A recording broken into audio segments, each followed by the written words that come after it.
It's time for Greasy Gardens, y'all. Welcome to Greasy Gardens. Hey, y'all. It's Dr. Dalvina. It's another Sunday night. And you know what time it is? It's time for the Brain Love Podcast with your host, Dr. Dalvina Thomas, a board certified psychiatrist in South Florida.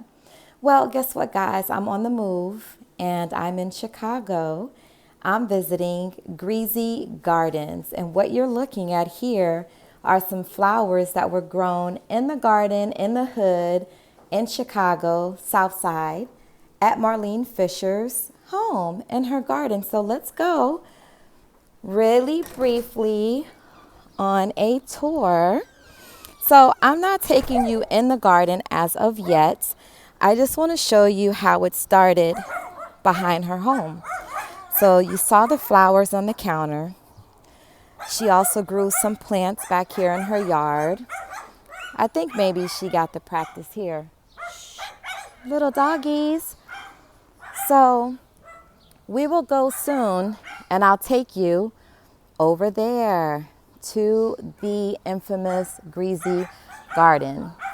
You can't really see it through the fence, but in a moment, we will walk over and I'll be interviewing Marlene Fisher about Greasy Gardens. You guys, I used to come to Chicago summers as a little girl.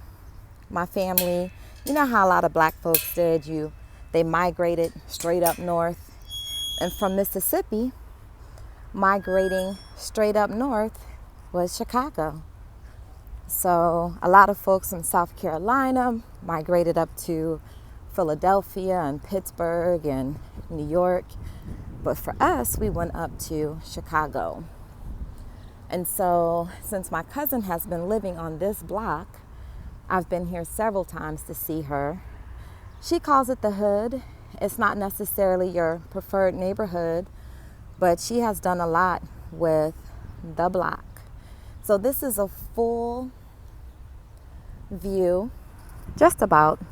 I'll back up a little bit of the garden. And so as you can see, this girl, so COVID got in the way, interrupted her success, I should say, community success, meaning she wasn't able to receive any rewards because I don't think they were awarding anyone anything during COVID. But in 2017, she was the Chicago Excellence in Gardening awardee, again in 2018, and again in 2019.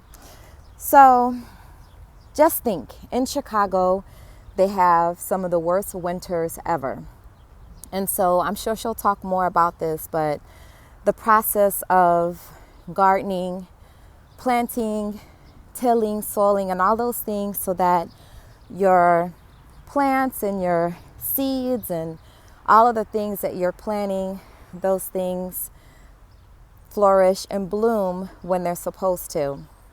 So it's cold in Chicago. I would say it starts getting really cold in October, and it snows a lot of times in November.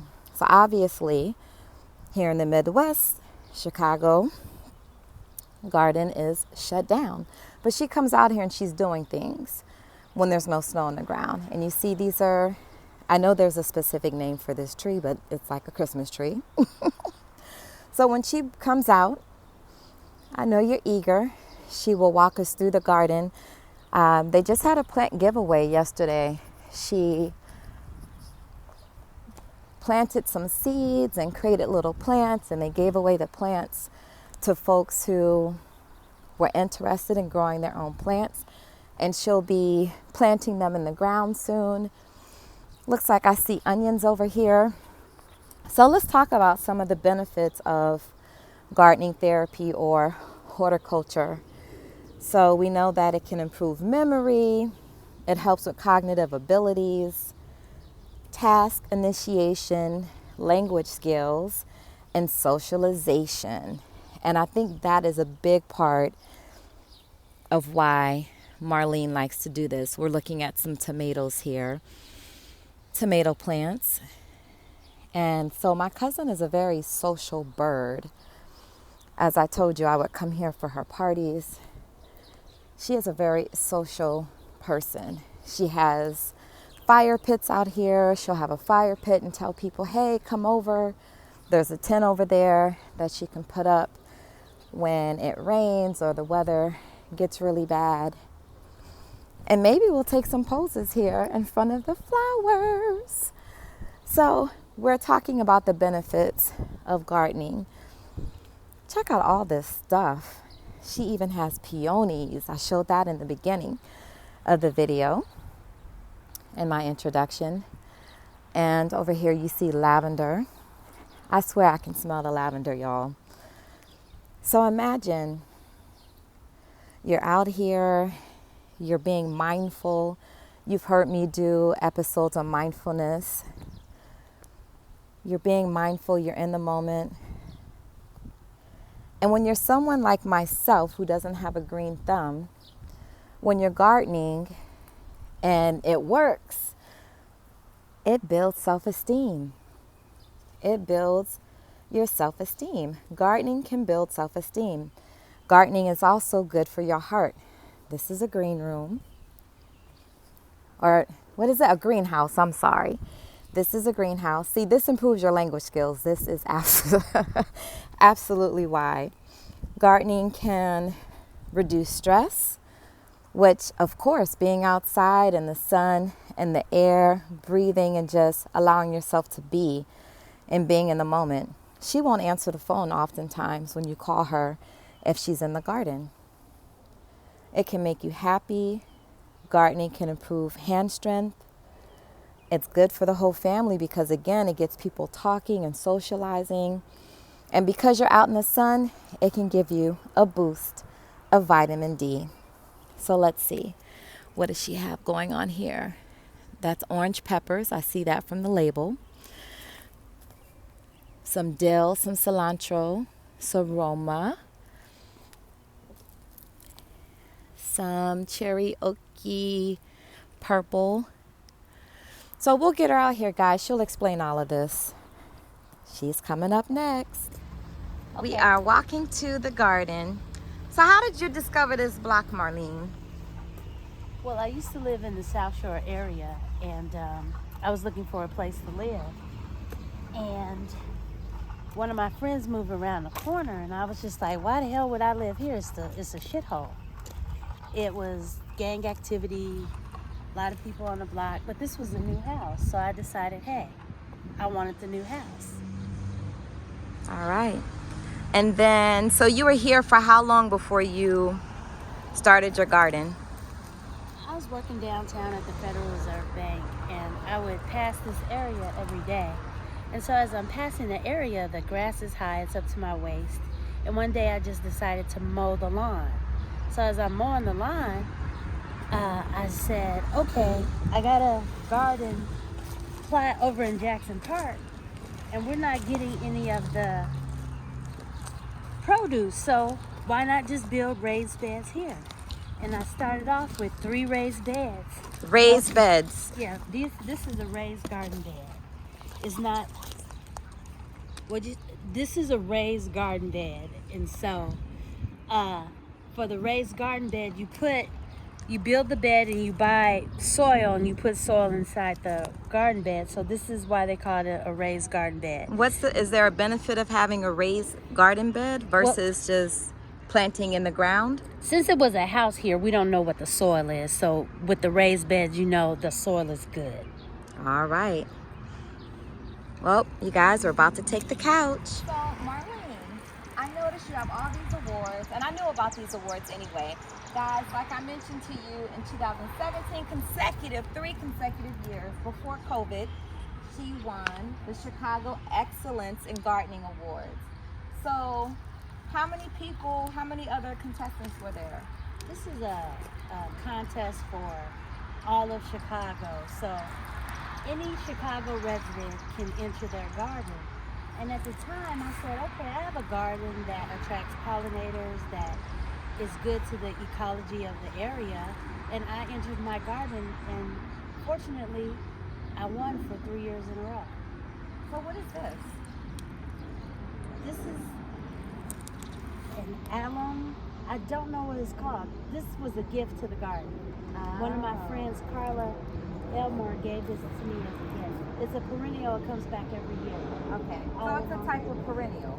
Yeah, it's a alum, like a bulb, like the tulips. These are tulips that need to come down, and some daisies in there. Wow, tulips and daisies. My God, tulips are so beautiful. All right, so let's see how much I know about horticulture. What is this? This is milkweed. So if you zoom in on the milkweed is the only thing butterflies eat. And sometimes you can see on the back of a leaf, a butterfly leaf, a butterfly egg, and you'll see this in a couple weeks. Wow. It won't have any leaves because the butterfly larvae, I'm probably getting it wrong as the stages, but the monarch larvae is eating, don't step in the bed please. Oh. Is eating the leaves on the milkweed. The reason why we don't want to step in the bed is because it compacts the soil and the roots don't move as freely in compacted soil. Well, thank you so much for that information. So milkweed, I saw that you were giving away plants this weekend, and one of the plants was milkweed. Yes. So in some of the suburban school and some of the better schools, they give the children a milkweed plant that already has a monarch larvae on there, and so the kids watch it grow at home and they set it off. They watch it crystallize and form the wings, and then they let it go. So I'm thinking I could give away milkweed. Around here the seeds were so plentiful, I picked up all the milkweed and I put it into a container and gave it away as a gift, as a giveaway for the Greasy Free. We call it Greasy Free because the garden is called Greasy Gardens and it's just a play on the word greasy. Nice. So I mentioned these Christmas trees earlier, but what are they called? They're evergreens. They started off in 2016 this small, and now they're this tall. My nephew Zamar helped me plant these. Wow. So you had your nephews helping you your nieces and nephews helping you in the garden. But do you think that enhanced your relationship at all? Were you guys talking and? Oh, we was talking, and they told me that in exchange for helping me, if they could get the Wi-Fi code. So I don't give them Wi-Fi. They can't be on their phones when they're visiting me. Yeah, you guys, I mentioned being mindful. So when you're out in the environment and gardens and everything, you got to be mindful of your surroundings and just get into what you're doing in the moment.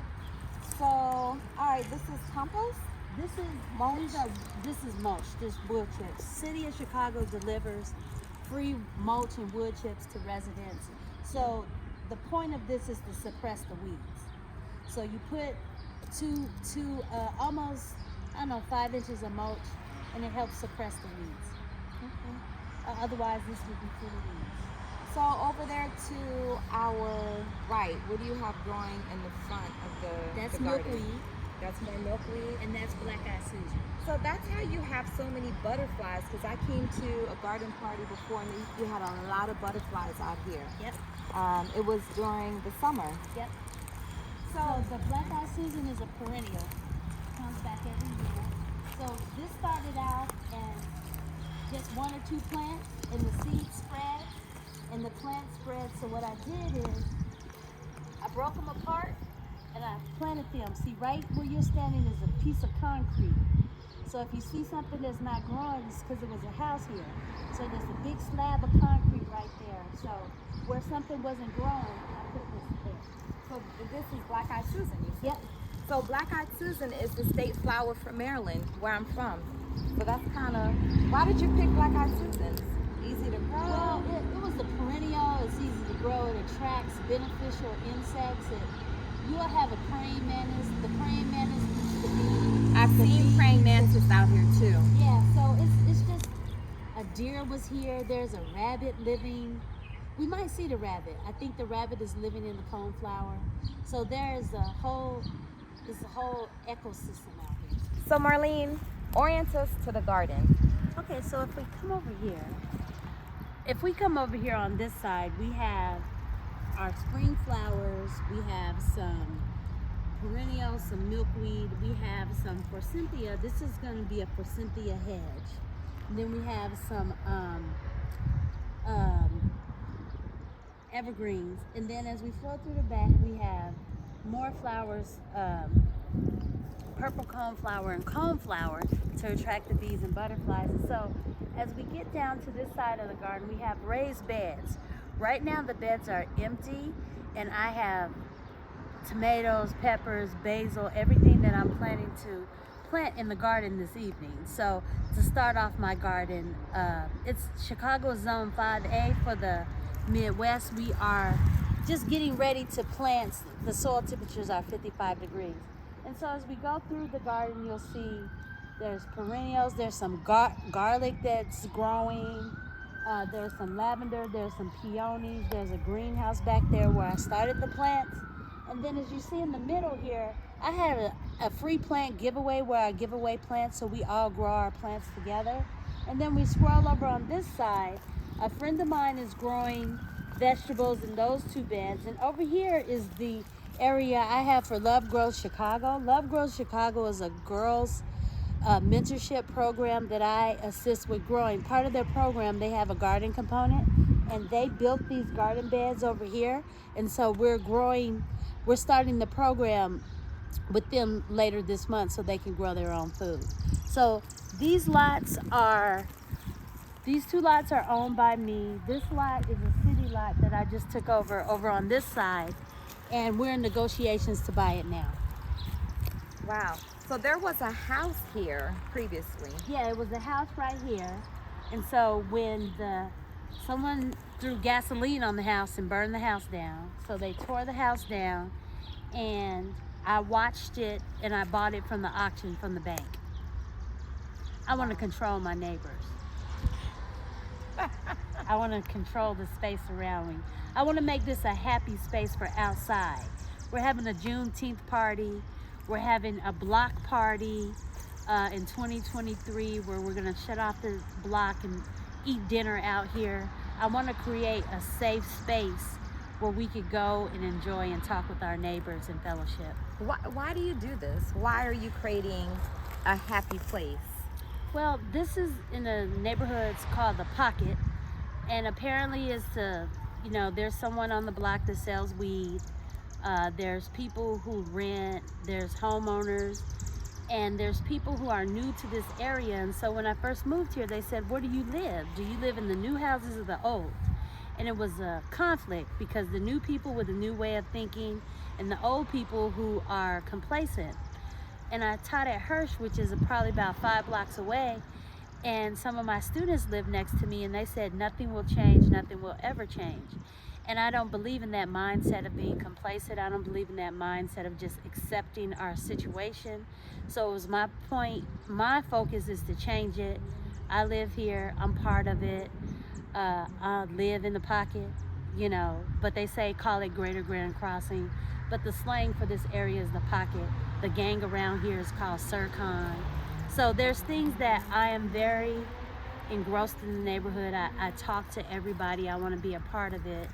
And I want to help people. And my main goal is I want people to want to live over here. I want people to drive down the street and say, oh my God, I like this neighborhood. I like this. It's safe. It's thriving. The children playing. And so it's all about safety for me. Wow. And creating that space. Are your neighbors partaking? Do they come and participate? Have you had people come over and ask you, hey, what are you doing? Yes, everybody asks what am I doing and why. And I said we have to think about our property, of building our generational wealth,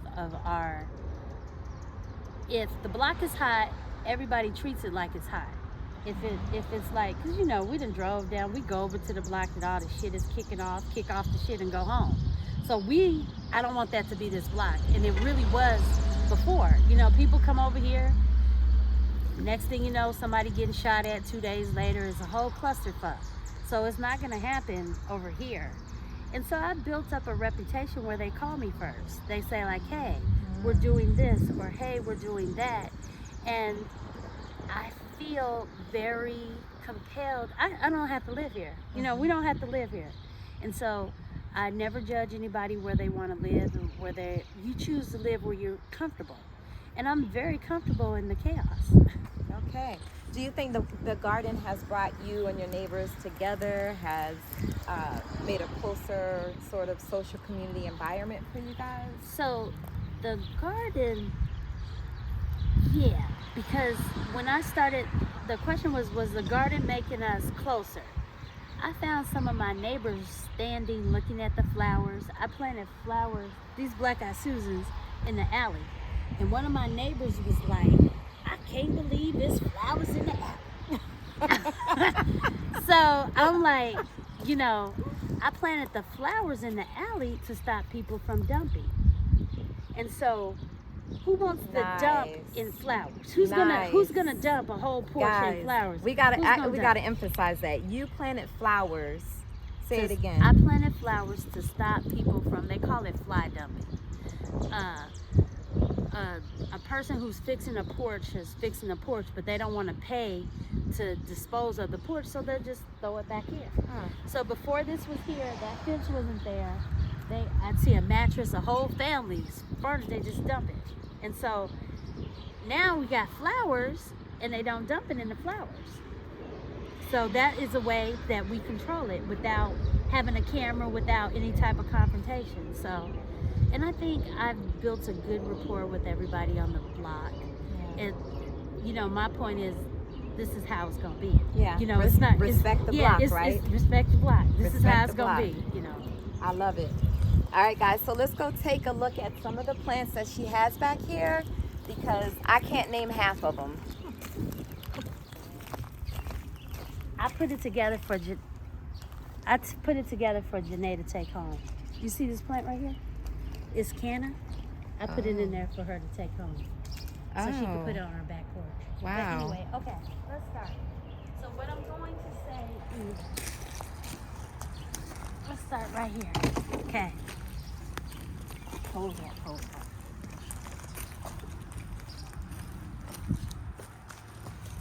What do we have? Okay. So these are all the plants that I'm planning to plant in the garden. We have red pepper, collards, more pepper, collard greens.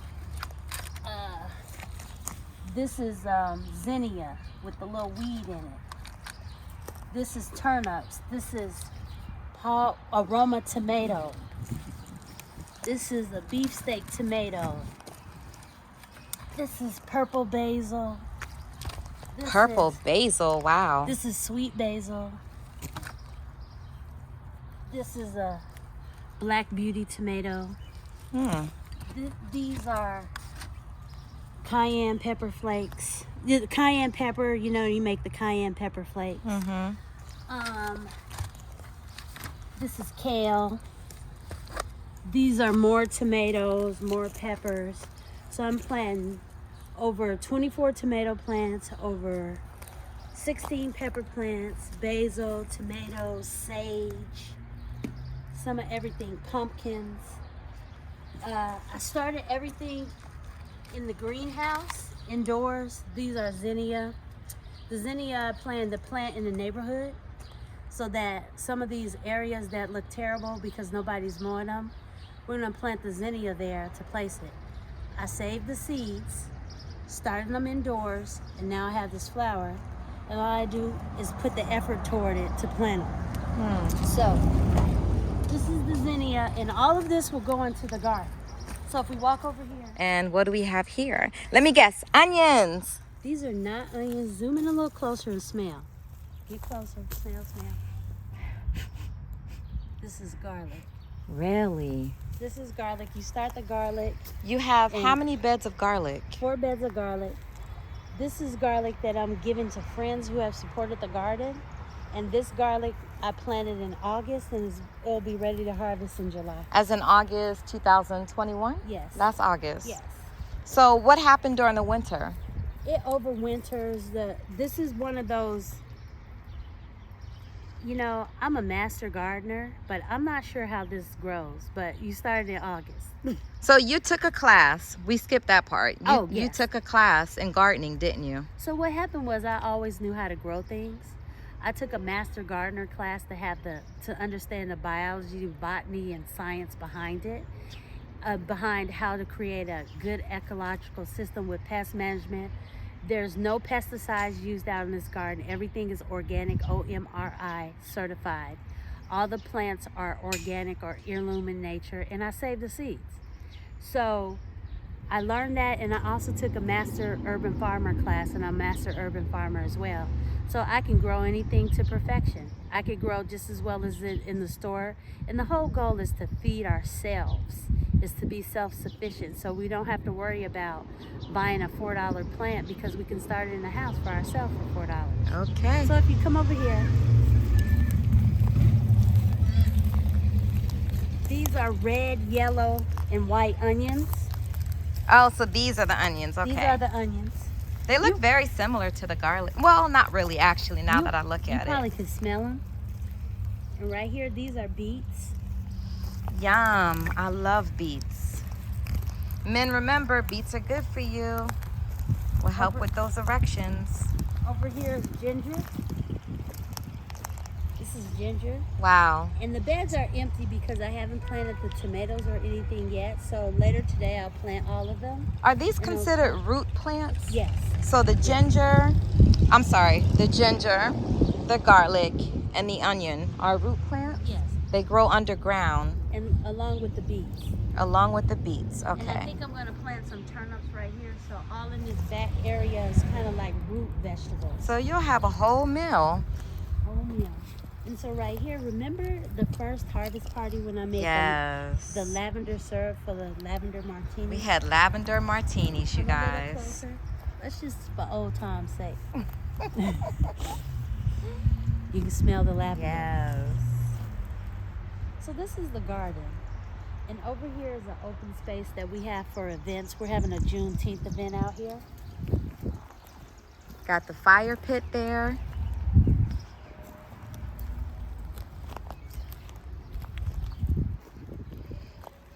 Underneath that tarp is wood for the fire pit.